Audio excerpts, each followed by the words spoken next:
இப்போ ஒரு கிரியேட் பண்ண ஒரு பாடலுக்கு நீங்க எப்பயோ ஆடின ஒரு பாடலினுடைய அந்த நடன அசைவுகள்லாம் சிங்க் ஆகுது. அது நீங்க ஃபர்ஸ்ட் பார்க்கும்போது உங்களுக்கு எப்படி ஃபீல் ஆச்சு? இல்ல. அது வந்து யார் கிரியேட் பண்ணாங்களோ அவங்களுக்கு சல்யூட் நான் பண்றேன். அது யார் பண்ணாங்க எனக்கு தெரியாது.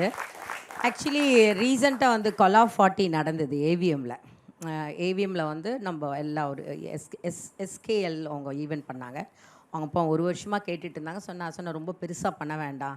ஏன்னா இப்போ யாரை பார்க்குறோமோ பயம் இருக்குமோ, இல்லை மீடியா பார்த்து பயப்பட வேண்டிய சூழ்நிலை வந்துருச்சு.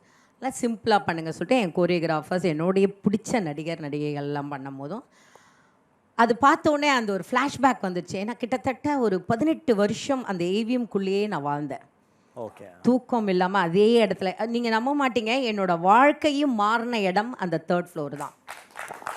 புன்னகை மன்னன்ல வந்து அந்த வயலன் சாங் இருக்குல்ல, அந்த வயலன் சாங் உடைய நான் கிளாஷுக்கு போகும்போதும், பாலச்சந்தர் சார் பார்த்துட்டு போய் கிளாஷ்லேயே இவ்வளோ டேலண்ட் சொல்லிட்டு தான் எனக்கு புது புது அர்த்தங்களுக்கு ஆஸ் அ கோரியோகிராஃபராக சான்ஸ் கொடுத்தாரு. ஸோ அந்த இடம் வந்து எனக்கு பிடிச்சனால டக்குன்னு நான் என்ன பண்ணிட்டேன், இந்த டான்ஸ் எடுத்து போட்டேன். எனக்கு அது ஞாபகம் வருதுன்னு சொல்லிட்டு போடும்போது அது போட்டது வந்து யார் கிரியேட் பண்ணாங்க சல்யூட். ஆனால் இது எல்லாருமே ஆர்டிஸ்ட்லேருந்து எனக்கு ஃபோன் பண்ணி கேட்டாச்சு.